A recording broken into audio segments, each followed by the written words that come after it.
सदियों से बर्फ के बड़े टुकड़े रहस्यमय तरीके से पृथ्वी पर बरस रहे हैं। हर कुछ महीनों में ऐसा लगता है कि दुनिया में कहीं से एक समाचार रिपोर्ट आती है जहां बर्फ के गोले या ब्लॉक, उनमें से कुछ काफी बड़े रहस्यमय तरीके से आसमान से गिरते हैं। और यह सदियों से होता आ रहा है।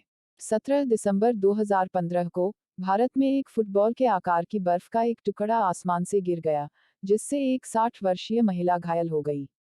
हालांकि अधिकारियों को संदेह था कि यह ऊपर से गुजरने वाले विमान से गिरा था, लेकिन यह स्रोत कभी सिद्ध नहीं हुआ।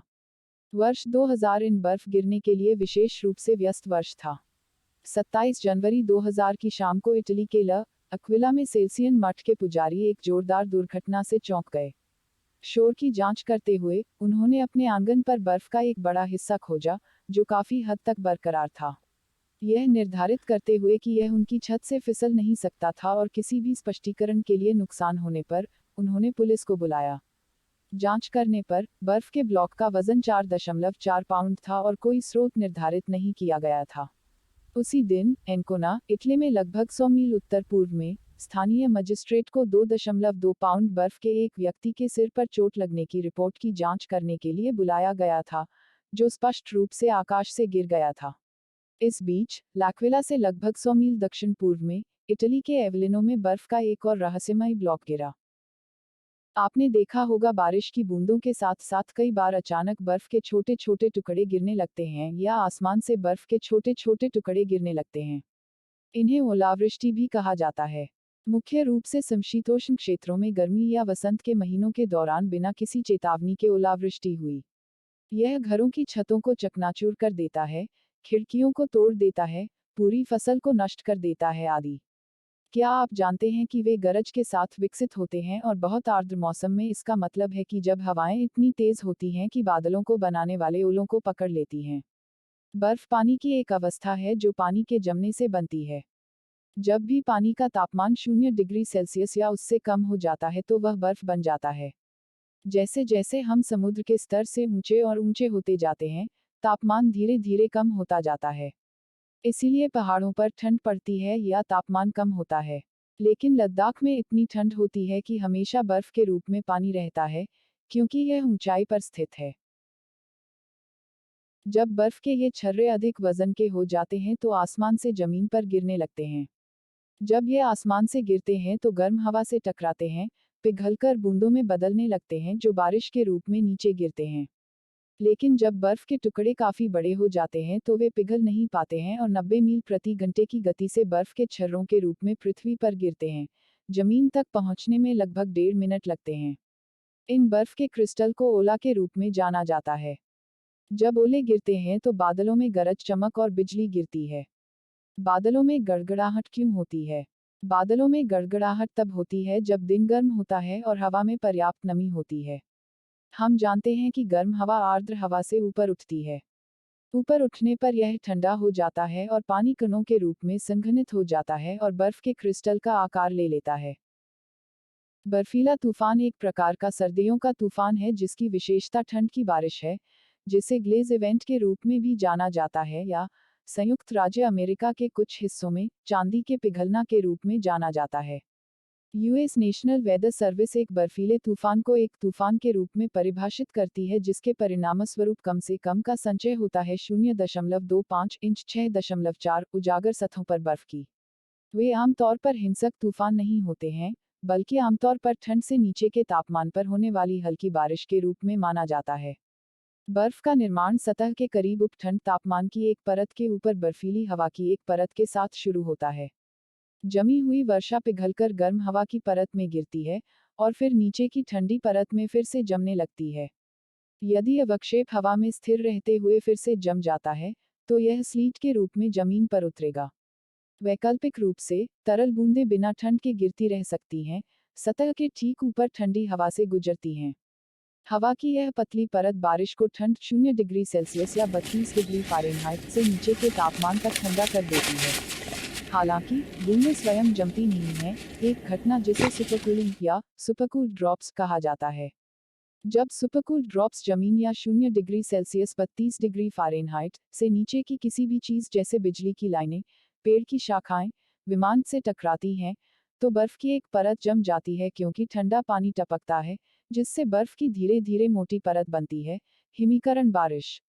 जबकि मौसम विज्ञानी भविष्यवाणी कर सकते हैं कि कब और कहाँ एक बर्फीला तूफान आएगा, कुछ तूफान अभी भी बहुत कम या बिना किसी चेतावनी के आते हैं। संयुक्त राज्य में अधिकांश बर्फीले तूफान देश के उत्तर पूर्वी हिस्से में होते हैं, लेकिन हानिकारक तूफान दक्षिण में आगे आए हैं। फरवरी 1994 में एक बर्फीले तूफान के परिणामस्वरूप मिसिसिपी के रूप में दक्षिण में जबरदस्त बर्फ जमा हो गई और 9 राज्यों में नुकसान की सूचना मिली। एक बर्फीले तूफान से जमने वाली बारिश भारी, चिकनी शीशा वाली बर्फ से सब कुछ ढक लेती है। खतरनाक ड्राइविंग या चलने की स्थिति के अलावा, शाखाएं या यहाँ तक पूरे पेड़ बर्फ के भार से टूट सकते हैं। गिरने वाली शाखाएं सड़कों को अवरुद्ध कर सकती हैं, बिजली और टेलीफोन लाइनों को फाड़ सकती हैं और अन्य नुकसान पहुंचा सकती हैं।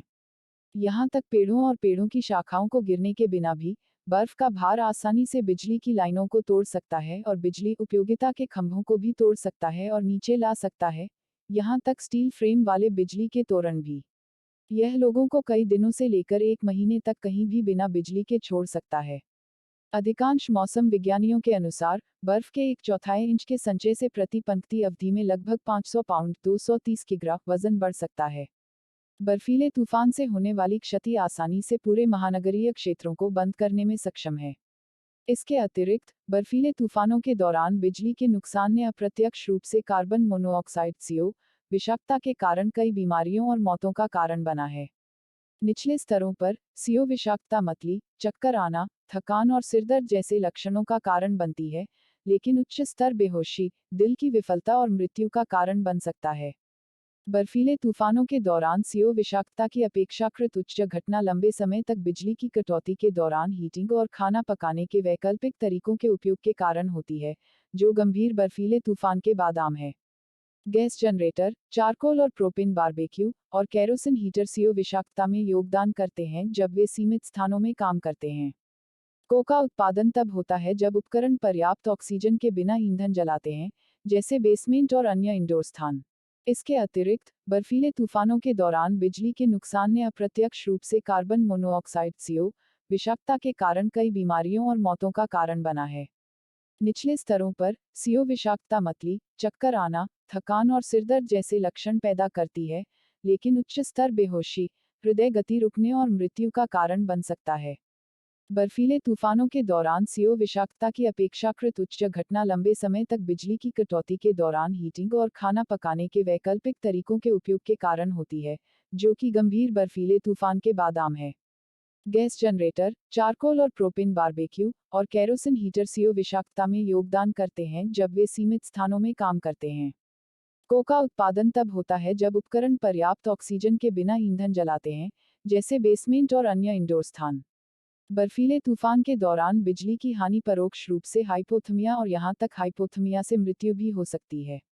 पाइपों के अंदर पानी जमने के कारण यह टूटे हुए पाइप का कारण भी बन सकता है। शीतकालीन तूफान एक ऐसी घटना है जिसमें हवा वर्षा की किस्मों के साथ मेल खाती है जो केवल ठंडे तापमान पर होती है, जैसे कि बर्फ, मिश्रित बर्फ और बारिश, या बर्फीली बारिश।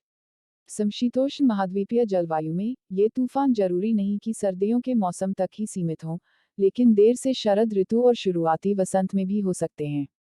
कुछ मानदंडों को पूरा करने वाली तेज हवाओं और अन्य स्थितियों के साथ एक बर्फानी तूफान को बर्फीला तूफान कहा जाता है।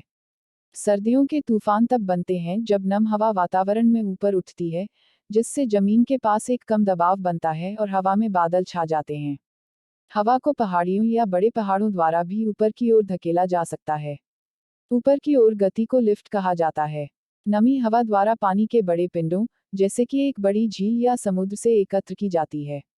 यदि तापमान 0 से नीचे है, तो 0 डिग्री सेल्सियस 32 डिग्री फ़ारेनहाइट जमीन के पास और बादलों में ऊपर, बर्फ, बारिश और बर्फ मिश्रित स्लीट, बर्फ के छर्रों या यहाँ तक ग्रेपेल मुलायम ओले के रूप में वर्षा गिर जाएगी।